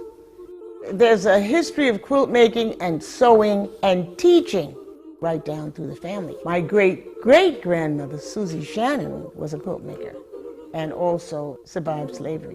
I was used to seeing quilts. So how can that be fine art? That's not fine art. Made by women, not important. And then made by black women, not important again, not important. But later on, it occurred to me, this is the visual art form of my ancestry. Not painting, but using fabric as shapes and forms to create compositions. This is a skill the slaves brought here from Africa. And I said, boy, I can combine all of this European composition with my ancestral African roots in quilt making. Create from my experience. In 1988, I wrote Tar Beach. I didn't know I could write a children's story. I just thought I was putting myself back, telling the story of some of the stuff that I did in my life as a child. In my apartment, I could look out and see the George Washington Bridge in lights. Oh, it was just gorgeous. Everybody went up on the roof. Yeah, this is me. I got some kind of paper in my hand and got on my little white shoes and my little dress my mother made me, I guess. And there I am on the roof. Yeah, see I think this is probably City College back here. I don't know. Daddy said that the George Washington Bridge is the longest and most beautiful in the world, and that it opened in 1931 on the very day I was born. Daddy worked on that bridge, hoisting cables. Since then, I've wanted that bridge to be mine. Now I have claimed it. All I had to do was fly over it for it to be mine forever. Freedom of speech. A lot of people don't understand that freedom of speech is not just okay to say what you believe. You know, the KKK can say theirs. You know, everybody has a right. I think it's more important than anything else. Freedom of speech. I could say it if I want. And I should. I should. Why not? Huh? Why not? Okay, so I just want to point out she's been honored in the subway system in New York. She designed family members in these flying mosaics in the subway project there. In this new retrospective for her, she's got her first book on political power, a catalog for the show, and then her daughter has written a book with her. So I think that that's what's happening there. So if we all want to get some tickets and let's get our way to New York and we could go see Faith's show together, I think it would be pretty fabulous and wonderful. So thank you for letting me share Faith Ringgold. It's so exciting when you can learn alongside your colleagues. And I think I'm learning so much. I hope you are getting a lot as well. But I wanted to welcome a group that I think has never graced the library. And so we should all kind of brace ourselves because we may have people running out staring at you. But we are really excited to bring literally the voice of COD to you. And they're going to share some wonderful words. I'll let our esteemed colleague bring his group up. Lee, you're welcome to the stage. I'm going to start without them, but they'll be up in just a moment. Thanks so much for having this event, and each time I've been here, I've learned so much. I told my students it's always hard to choose exactly what to do, but in this case, it wasn't. Because we didn't have the opening ceremony for the Black History Month event, when we usually sing this next piece, I thought we'd sing it here, but also tell you a little bit about it. I'm going to speak about James Weldon Johnson, and he was born in 1871 and died in 1938, born in Jacksonville, Florida. But his family wasn't really from the South. His parents did not experience slavery. They were Northerners. His mother was a school teacher. James Weldon Johnson distinguished himself as a man of letters and as a civil rights leader in the early decades of the 20th century. He was a talented poet and novelist. He brought a high standard of artistry and realism to black literature in works such as my two favorite works of his, God's Trombones, 1927, and the Autobiography of an Ex-Colored Man, 1912. He referred to God's Trombones as the altos in the choir, and if you've heard the altos in a gospel choir, you know why he's calling them God's Trombones.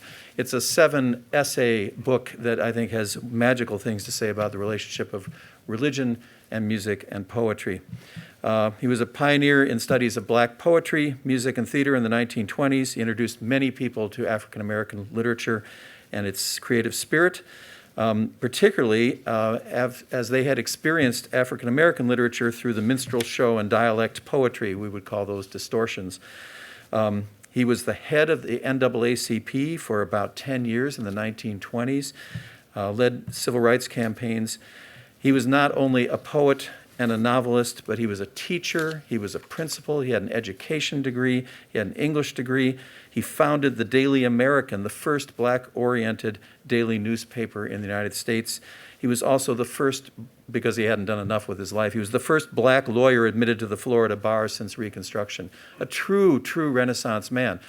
And most of us, unless you're really a fan of his poetry or his novels, probably first heard his name in association with the African American national anthem, which is not the word that he called this by originally, and it's just one short 3-verse poem to which he wrote the words. He didn't even write the music. His brother wrote the music. So he says this about what he called at that point the Negro National Hymn.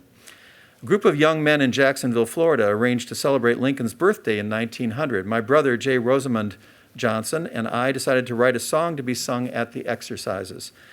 I wrote the words, he wrote the music. Our New York publisher, Edward B. Marks, which is a music publishing house, made mimeographed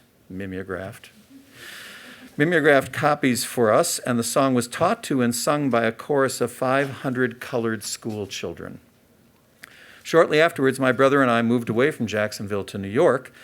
Among his other occupations, he wrote over 200 songs for Broadway shows. Just, again, a true Renaissance man. They moved to New York, and they quickly forgot about the song they had written for those Jacksonville school children. But the school children of Jacksonville kept on singing it. They went off to other schools and sang it. They became teachers. They taught it to other children. And within 20 years, it was being sung all over the South and in some other parts of the country. Today, the song, popularly known as the Negro National Hymn, is quite generally used. So when we hear this 3-verse song, this Negro National Hymn or Black National Anthem or however you want to call it, should recognize that when they wrote this, they had no sense of posterity at all. But clearly the ideas and the language in this song caught on and touched a nerve in the African American community in Jacksonville. And then, as everything else with teaching, it becomes viral if it's a good idea, and it moves on from one place to another.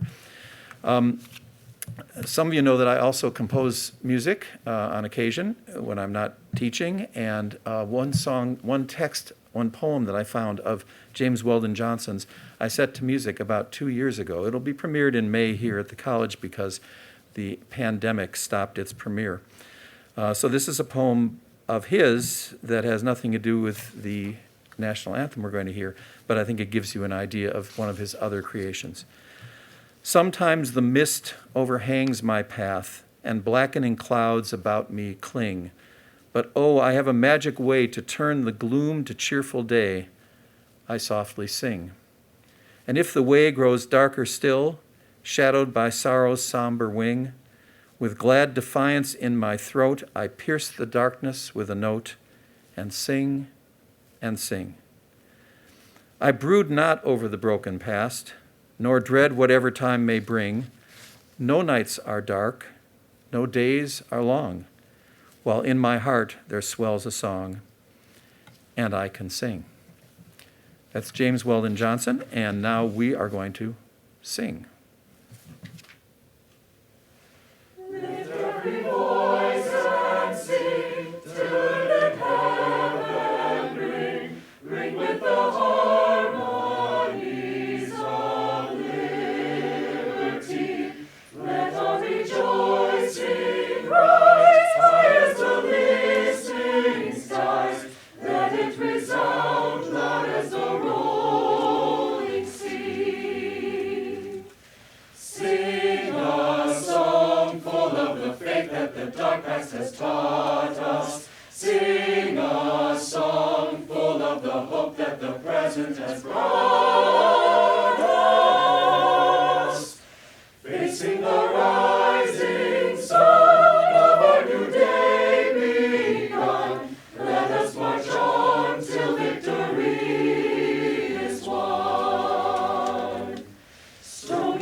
It is hard to sing. It's even harder to sing in a mass as well as they did. Can we just give them one more hand?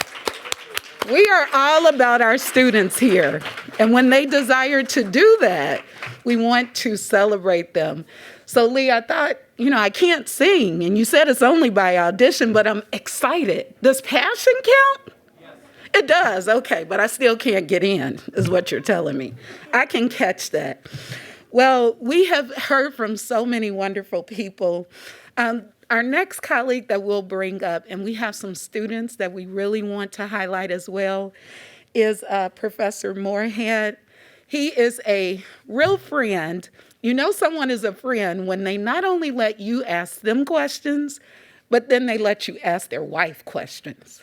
That's a true friend, right? So I want to bring up a true friend and colleague, Professor Robert Moorhead. Welcome to the stage. I'm not sure how I'm supposed to follow that. Geez. That and animal shows, right? You're not supposed to follow like the dog act. So prepare to be disappointed after this. As I was trying to decide every year is a choice. Like, what am I going to read? It's actually a difficult decision. And I thought about reading from Nicole Hannah-Jones' Twitter stream as she shared a version. She gave a speech on Martin Luther King on his birthday, and she read excerpts from his speeches, but she updated the language, replacing the word Negro with the word black, but not saying that she was actually using his words, and highlighting just how radical Dr. King was. And not the soft, warm, fuzzy teddy bear version that we drag out every January and February, but one that's actually critical of racism and militarism, and really arguing that we need to radically restructure our society. And then I thought about using, I was pissed off, I was upset, let me clear my language. I was unhappy with the failure to pass an updated Voting Rights Act, and particularly the obstinacy of a couple senators who preferred the filibuster over voting rights. And I thought of King's letter from a Birmingham jail, where he talked about how the great threat posed by the white moderate to the black freedom struggle. But in the end, I guess I opted for something a bit more hopeful and uplifting, which I think was also necessary in these dark times. And so this piece by John Lewis, he had published in the New York Times upon his death on July 30th, 2020. So he had it ready ahead of time, right? Knowing that the day was approaching, to a message to leave us with, for us to continue the struggle. So he writes, "While my time here has now come to an end, I want you to know that in the last days and hours of my life, you inspired me. You filled me with hope about the next chapter of the great American story, when you used your power to make a difference in our society. Millions of people, motivated simply by human compassion, laid down the burdens of division. Around the country and the world, you set aside race, class, age, language, and nationality to demand respect for human dignity. That's why I had to visit Black Lives Matter Plaza in Washington, though I was admitted to the hospital the following day. I just had to see and feel it for myself that after many years of silent witness, the truth is still marching on. Emmett Till was my George Floyd. He was my Rayshard Brooks, Sandra Bland, and Breonna Taylor. He was 14 when he was killed, and I was only 15 years old at the time. I'll never forget the moment when it became so clear that he could easily have been me. In those days, fear constrained us like an imaginary prison, and troubling thoughts of potential brutality committed for no understandable reason were the bars. Though I was surrounded by two loving parents, plenty of brothers, sisters, and cousins, their love could not protect me from the unholy oppression waiting just outside that family circle. Unchecked, unrestrained violence and government-sanctioned terror had the power to turn a simple stroll to the store for some Skittles or an innocent morning jog down a lonesome country road into a nightmare. If we are to survive as one unified nation, we must discover what so readily takes root in our hearts that could rob Mother Emanuel Church in South Carolina of her brightest and best, shoot unwitting concert-goers in Las Vegas, and choke to death the hopes and dreams of a gifted violinist like Elijah McClain. Like so many young people today, I was searching for a way out, or some say a way in. And then I heard the voice of Dr. Martin Luther King Jr. on an old radio. He was talking about the philosophy and discipline of nonviolence. He said we are all complicit when we tolerate injustice. He said it's not enough to say it will get better by and by. He said each of us has a moral obligation to stand up, and speak out. When you see something that is not right, you must say something. You must do something. Democracy is not a state, it is an act. And each generation must do its part to help rebuild what we call the beloved community, a nation and world society at peace with itself. Ordinary people with ordinary vision can redeem the soul of America by getting in what I call good trouble, necessary trouble. Voting and participating in the democratic process are key. The vote is the most powerful nonviolent change agent you have in a democratic society. You must use it because it is not guaranteed. You can lose it. You must also study and learn the lessons of history because humanity has been involved in this soul-wrenching existential struggle for a very long time. People on every continent have stood in your shoes through decades and centuries before you. The truth does not change, and that is why the answers worked out long ago can help you find solutions to the challenges of our time. Continue to build union between movements stretching across the globe, because we must put away our willingness to profit from the exploitation of others. Though I may not be here with you. That line hurts to read. I miss John Lewis quite a bit. Though I may not be here with you, I urge you to answer the highest calling of your heart and stand up for what you truly believe. In my life, I have done all I can to demonstrate that the way of peace, the way of love and nonviolence is the more excellent way. Now it is your turn to let freedom ring.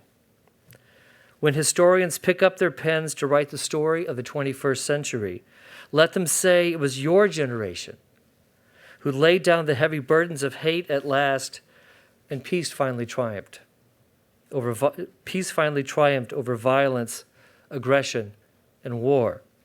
So I say to you, walk with the wind, brothers and sisters, and let the spirit of peace and the power of everlasting love be your guide. Thank you. Thank you, Professor Moorhead. We love our students, right?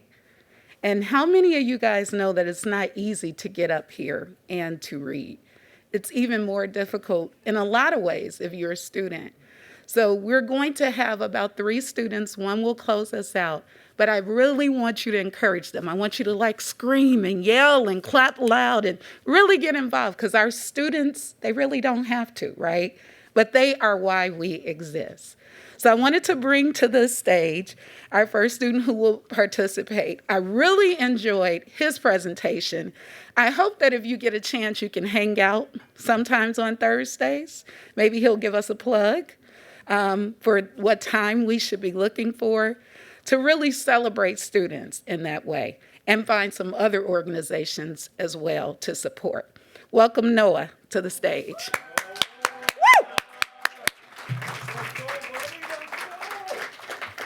All right, so I'm Noah Thompson. I'm from Black Student Alliance. We meet on Thursdays, 12 to 1:30, and I'm reading a book called Born a Crime by Trevor Noah. He is one of my favorite people I've seen on the television. I just think he's really funny. But the story of his life as his childhood was really interesting to me and really inspiring to show growth in our humanity, I guess. So there's this, to make it quick, I'll read one part of mine that really spoke to me. So if I can just find it. There we go. 1, 2, 3, 4. There we go. So this specific session was when he was meeting up looking for his father, because during the time when he was younger, he's so young, being in a relationship with the person of a different race was illegal in South Africa. White South Africans and black South Africans were not supposed to have, relations. And he is a result of a relation between them. So Trevor Noah basically goes to look for his father, and he finds him. So I'll read now. I'll never forget that day. It was possibly one of the weirdest days of my life. Going to meet a person I knew and yet did not know at all. My memories of him felt just out of reach. I was trying to remember how he spoke, how he laughed, what his manner was, I parked on his street and started looking for his address. Camps Bay is full of older, semi-retired white people. And as I walked down the road, all these old white men were walking towards me and past me. My father was pushing 70 by that point, and I was afraid I'd forgotten what he looked like. I was looking in the face of every old white man who passed me, like, "Are you my daddy?" Basically, it looked like I was cruising old white dudes in a beachfront retirement community. Then I finally got to the address I've been given and rang the bell. And the second he opened the door, I recognized him. "Hey, it's you," I thought. "Of course it's you. You're the guy. I know you." We picked up right where we left off, which was him treating me exactly the way he treated me as a 13-year-old boy, like the creature of habit he was. My father went straight back into it. "Right, so where were we? Here I got all your favorites. Potato rosti, a bottle of Sprite, custard with caramel. Luckily, my taste hadn't matured since then, at the age of 13, so I tucked right in." So that spoke to me because he was basically looking for his father after a time of being apart. And once he found his father, he felt joy and happiness. Thank you. I can listen to students all day. They are why we are here and what we do. But I also wanted to just say thank you. You did not know you would be recorded, and you handled it well. So I want to also share with you guys, I promised my colleagues who couldn't be here that we would share some of their work. So Professor Tony Bowers has a book. It's called On the Nine. And if you haven't seen it, it's here in our library. And I wanted to just read a snippet from it because I also have connections to On the Nine. For those of you all who don't know, that's referring to 79th Street in Chicago. So when I saw it, it resonated. Rites of passage. Richard walked out of school with the orange and mellowed sun melted on top of the pale gray sky as his backdrop. His head bowed. He looked at the tops of his black tassel dress shoes. The sound of crunching gravel in the parking lot marked the end of a long day of teaching. Ha! Ha! Sugar, honey, iced tea. I'm sure you can get that, but I just don't say that word, but you know the word. You do, don't you? They may not. Sugar, take the first letter of each word. Sugar, honey, iced tea. You got it now? Okay, that's what the word is. He looked up and saw 3 lean figures posted against the schoolyard fence. He recognized one of his students named Richard, with 2 neighborhood thugs who had graduated a few years back. Richard shook his head. "How come you didn't come to class, young blood?" "I was at the studio," Richard answered. "I ain't missed nothing, no way." "Yeah, that's what you think. You can't be a rap mogul and a 7th grade dropout, Rashad. You got to get your education too. You can do both." The boy lowered his head and giggled. The neighborhood referred to him as Rashad the Legend, and Richard liked him. He was smart and had a keen sense of the world. He would smile broadly and shake his head whenever he sniffed BS. You got that one right? Okay. And most things in life were BS to him. Richard thought it was sad for someone so young to be so cynical, but he tried not to judge too much. He understood that life on the 9 wasn't easy. "I got to get this in, Mr. T. I mean, I'm about to blow up. These streets be begging for this here." He waved his hands over his body as if a product on display. "There's time, Richard. You just got to slow down. I can't. I got to go blaze this here. I don't know when my time is going to come. You know how it is. You from around here. I got to get my piece of the pie now." But if you make some changes, son, you can have the whole pie. You get me? That was an excerpt from Dr. Tony Bauer's book on the Nine. So I like highlighting my colleagues. You can give him a hand even though he isn't here. And on the back of that, I like to bring a wonderful colleague. They're just great, what can I say? They choose to teach here, and I'm excited to have their brains to pick. So Sam Matrani, come up and wow us with what you have to say, as always. Welcome, Sam, to the stage. So I'm going to read from a book by a man named C.L.R. James. He's from Trinidad. He is somebody who represents the kind of broader history of African Americans, talking about America as a whole continent. And I like him because he is a part of the Black intellectual tradition, and he's one of the masters of the craft that I practice poorly of history. So this is a really brilliant book which lays out the history of the Haitian Revolution. And he was one of the people who uncovered the history of the Haitian Revolution, which is one of the most important revolutions in history. And it was hidden, really, in a way. It was not discussed among historians for a couple centuries. People focused on the American Revolution, they focused on the French Revolution, and the Haitian Revolution was passed over. And he really was a person who brought it back into the center of our understanding of liberation, and in doing so, brought the story of Black people back into the history of their own liberation. So I'm going to read a few excerpts. And I'm going to start at the beginning, because I think the beginning is really good. He says, Christopher Columbus landed first in the New World at the island of San Salvador, and after praising God, inquired urgently for gold. The natives, Red Indians, were peaceable and friendly and directed him to Haiti, a large island nearly as large as Ireland, rich, they said, in the yellow metal. He sailed to Haiti. One of his ships being wrecked, the Haitian Indians helped him so willingly that very little was lost, and of the articles which they brought on shore, not one was stolen. The Spaniards, the most advanced Europeans of their day, annexed the island, called it Hispaniola, and took the backward natives under their protection. They introduced Christianity, forced labor in mines, murder, rape, bloodhounds, strange diseases, and artificial famine by the destruction of cultivation to starve the rebellious. These and other requirements of the higher civilization reduced the native population from an estimated 500,000, perhaps 1 million, to 60,000 in 15 years. Bartolomé de las Casas, a Dominican priest with a conscience, traveled to Spain to plead for the abolition of native slavery. But without coercion of the natives, how could the colony exist? All the natives received as wages was Christianity, and they could be good Christians without working in the mines. The Spanish government compromised. It abolished the repartimiento, or forced labor, in law, while its agents in the colony maintained it in fact.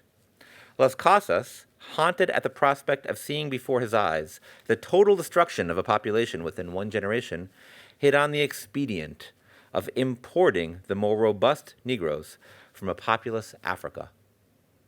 Here's a central irony of the history of the Americas. This priest who wants to stop native slavery is the first to advocate the importation of enslaved people from Africa. I'm going to fast forward. He describes the horrors of slavery for people in Haiti, which I'm not going to go through because they're too brutal to read. If you won't say shit, I'm not going to read about all this terrible stuff. But he gets to this interesting line, which I think is worth repeating. There are and always will be some who, ashamed of the behavior of their ancestors, try to prove that slavery was not so bad after all, that its evils and its cruelty were the exaggerations of propagandists and not the habitual lot of the slaves. Men will say and accept anything in order to foster national pride or soothe a troubled conscience. That sounds very modern, even though this was written in, I think, 1932.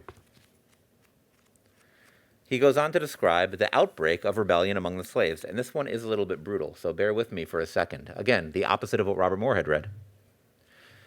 The slaves destroyed tirelessly. Like the peasants in the Jacquerie or the Luddite wreckers, they were seeking their salvation in the most obvious way, the destruction of what they knew was the cause of their sufferings. And if they destroyed much, it was because they suffered much. They knew that as long as these plantations stood, their lot would be to labor on them until they dropped. The only thing was to destroy them. From their masters they had known rape, torture, degradation, and at the slightest provocation, death. They returned in kind. For 2 centuries, the higher civilization had shown them that power was used for wrecking your will on those whom you controlled. Now that they held power, they did as they had been taught. In the frenzy of the first encounters, they killed all. Yet they spared the priests whom they feared and the surgeons who had been kind to them. They, whose women had undergone countless violations, violated all the women who fell into their hands, often on the bodies of their still bleeding husbands, fathers, and brothers. Vengeance, vengeance was their war cry, and one of them carried a white child on a pike as a standard. And yet, they were surprisingly moderate, then and afterwards, far more humane than their masters had been or would ever be to them. They did not maintain this revengeful spirit for long. The cruelties of property and privilege are always more ferocious than the revenges of poverty and oppression. For the one aims at perpetuating resented injustice. The other is merely a momentary passion, soon appeased. As the revolution gained territory, they spared many of the men, women, and children whom they surprised on plantations. To prisoners of war alone, they remained merciless. They tore out their flesh with red-hot pincers. They roasted them on slow fires. They sawed a carpenter between 2 of his boards. Yet in all the records of that time, there is no single instance of such fiendish tortures as burying white men up to the neck and smearing the holes in their faces to attract insects, or blowing them up with gunpowder, or any of the 1,001 bestialities to which they had been subjected. Compared with what their masters had done to them in cold blood, what they did was negligible, and they were spurred on by the ferocity with which the whites in Le Cap had treated all slave prisoners who fell into their hands. I was going to read more, but I think I'm going to stop there because what I think is so remarkable about this text is that he faces the reality in cold blood, shies away from its brutality not at all, and yet still takes the side of the oppressed in a kind of beautiful dialectical way. Thank you. Wow. So the nice thing about working here, right, is that we can take a coin, flip it on 100 million times on its head, get all these different concepts and ideas, make the words come alive, and yet still sit down and have a drink, because that's what we do, right? We can disagree, but actually, I think in a lot of ways, you and Robert were saying the same thing. It was just a different side of the same coin. So I'm so grateful for that. But I am excited. We still have 2 fabulous students. So I want you to make sure you give these next 2 a really loud roar. Whether or not, Luke, you've been here before, now you know you'll be recorded. I did enjoy your presentation, and I look forward to hearing your voice here on the stage. Welcome, Luke. Woo! Hello, my name is Luke Liga. I am a freshman here at COD, and I'm a proud member of the Chamber Choir and BSA.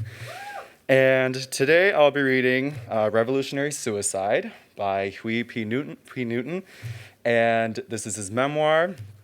It was written at the time where he was in his prime, I like to say, in terms of intellectualism and his vision for his community and just the broader sense of the American society. And I think what this text is relevant to is the mass incarceration going on right now, where it was blown completely out of proportion decades leading up to now. So here we go. One of the evils the guards were guilty of was promoting racial animosity in prison, using it to divide us. Many white inmates are not outright racists when they get to prison, but the staff soon turns them in that direction. While the guards do not want racial hostility to erupt into violence between inmates, they do want hostility kept high enough to prevent any unity. This is something like the strategy used by Southern politicians to pit poor whites against poor blacks. Unfortunately, many black inmates caught up in this madness for reasons of sheer survival are goaded by the guards into turning against the white inmates, or the Nazis, as they call themselves. In this situation, the guards are the oppressors, and the Nazis are the tools of that oppression. Most degrading, the whites are not only duped and used by the prison staff, but come to love their oppressors. Their dehumanization is so thorough that they admire and identify with those who deprive them of their humanity. This kind of psychological aberration was so frequent in Nazi concentration camps that its rationale has been a major intellectual question for 30 years.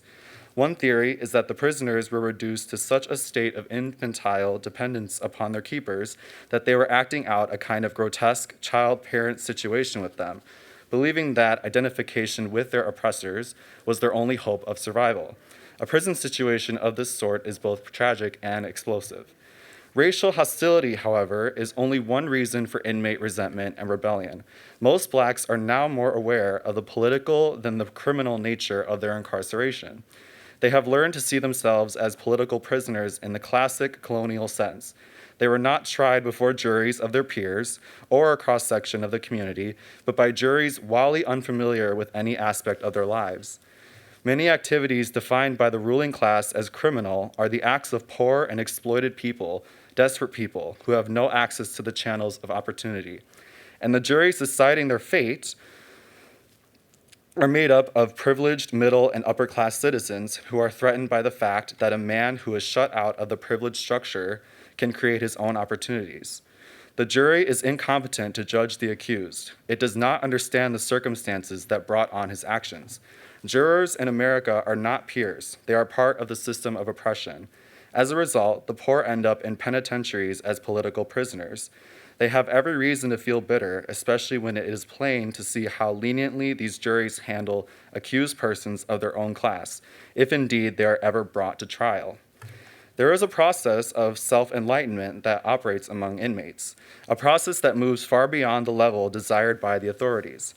A rehabilitated prisoner may see the incorrect nature of his past actions. He may even see that the assault or robbery or whatever was a mistake, but he comes to see that mistake in a particular light. Many prisoners reach this point and fly past it to a deeper and broader assessment. They begin to assess society and see that their crimes were in part a result of a capitalist and exploitative society. Frequently, they become socialists, recognizing that capitalism has given birth to the murderous twins, imperialism and racism.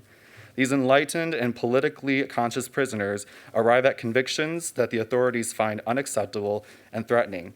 Even though inmates at this point may have no intention of ever committing crimes again, they are held in prison for a longer time because of their new opinion rather than because of their prior activities. When they appear before parole boards, they are questioned not about the past, but about their views of contemporary social issues. If they are honest and tell the truth, they are denied parole. They were sent to prison and tell the truth, they are denied parole. They were sent to prison for what they did, but they are kept in prison for what they believe. These are political prisoners. George Jackson and Booker T. Lewis are two well-known examples among thousands less visible. Another type of political prisoner is the one who has committed no crime at all, but who holds political attitudes and beliefs that threaten the privileged status of the ruling class in the United States. Among them are many gallant warriors of the Black Panther Party who want justice for all men and an end to the oppression of the lumpen proletariat. They are given long sentences on flimsy charges. Such injustices are clearly deliberate attempts to strangle the freedom struggles of peace-loving people. I was such a political prisoner, but this does not discourage me during my 22 months in the penal colony. I knew that a political consciousness was growing among people both in and out of prison. I could see it when I talked with other inmates at mealtimes. We got into heavy raps about the situation in this country. It was obvious in the growing movement outside the prison, among students, welfare recipients, hospital employees, and community workers, to name only a few. This confidence lay behind my ability to withstand the oppression. They could lock up my body, but not my spirit. That was with the people. The spirit of revolution will continue to grow within the prisons. I look forward to the time when all inmates will offer greater resistance by refusing to work as I did. Such a simple move would bring the machinery of the penal system to a halt. Though the guards eventually realized that I would never break under their harassment, other members of the prison staff could not accept my resistance. They kept probing for weaknesses. In the spring of 1970, prior to my first parole hearing, I was summoned to the prison psychiatrist for an evaluation. From the minute I entered his office, I made my position clear. I told him that I had no faith or confidence in psychiatric tests because they were not designed to relate to the culture of poor and oppressed people. I was willing to talk with him, I said, but I would not submit to any testing. As we talked, he started running games on me. For instance, in the midst of our conversation, he would try to sneak in psychological questions, such as, do you feel people are persecuting you? Each time he did this, I told him I would not submit to any sort of testing, and if he persisted, I was going to leave the room. The psychiatrist insisted that I had a bias against psychological testing. He was correct. In response to this, I showed him flaws in the psychological systems of Freud, Jung, Skinner, and others that made these systems inapplicable to Black people. When he asked me whether there was any psychological system that I could trust, I told him I accepted the theories of Franz Fanon. He had never heard of him, so I suggested some books by Fanon that he could read, and I left. Thank you. Educating the educators. That was deep, right? It's always interesting to hear all of these voices, and then we forget we need to hear that voice from prison, right? We can say political prisoner or whatever prisoner, we still need to hear the voice that is in prison. And perhaps, being a professor of justice studies, you'll come and check us out with the restorative approach to prisons. Without further ado, since we have literally heard singing, I think that you should hear the words of this last student, because I think they will amplify what we've all experienced. My heart is full. I hope yours is too. So please welcome Destiny to the stage to take us out. Thank you, guys. Woo! Hello. So I'm going to be honest, normally I don't get very nervous, but knowing that I'm closing this out, I'm really nervous now. So today I'm reading a poem by Elizabeth Alexander, Praise Song for the Day, and this poem was actually written for Barack Obama's presidential inauguration, so I thought that that was really special to read it. And I remember first reading this poem in high school, and every time I read it, I find a different message that it portrays. And one of the messages that I find is each of us take a different path to get to where we are, and no matter what path we take, at the end of the day, we are all going to make an impact, whether that is big or small, it all makes a difference. So, okay. Each day, we go about our business, walking past each other, catching each other's eyes or not, about to speak or speaking. All about us is noise. All about us is noise and bramble, thorn and din, each one of our ancestors on our tongues. Someone is stitching up a hem, darning a hole in a uniform, patching a tire, repairing the things in need of repair. Someone is trying to make music somewhere, with a pair of wooden spoons on an oil drum, with cello, boombox, harmonica, voice.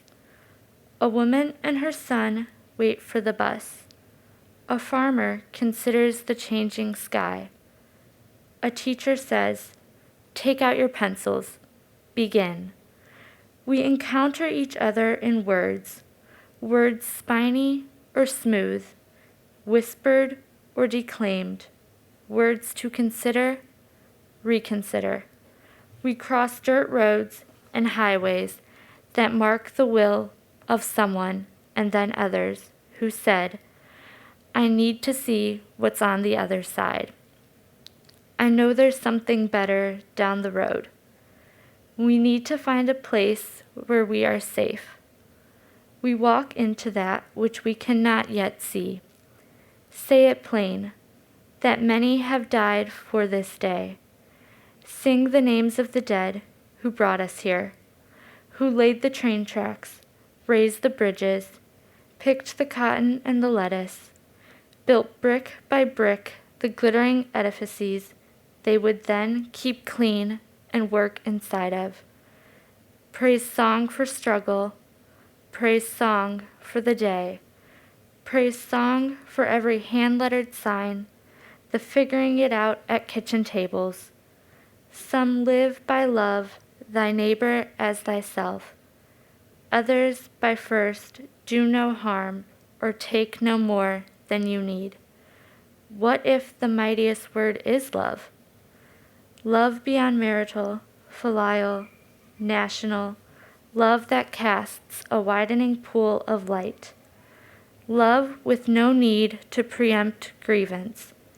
In today's sharp sparkle, this winter air, anything can be made, any sentence begun, on the brink, on the brim, on the cusp. Praise song for walking forward in that light. Thank you. Love is you taking the time to spend this time with us. It's been 2 full hours. Can you believe that? We are so grateful that you chose to be here with us today. And I want to thank 2 other special people. Christine Kickles, wave to us, at least stand. David Swope, wave to us. Let us know that, yes. We want to just say, at least I do, that Jen Kelly did this by herself. It took 3 of us. And I'm not sure we did it so well. I'm just saying. But I wanted to really say to her in closing that I'm grateful for her. I'm not sure that she knows that, but we see her work. We're using words, right? We're here to uplift one another. We see her work, we see her heart, and we are excited. So our committee is great, but we're grateful that she did the work that she did. We're also grateful to you. Remember, engage, educate, and go and learn something. Have a great rest of your day.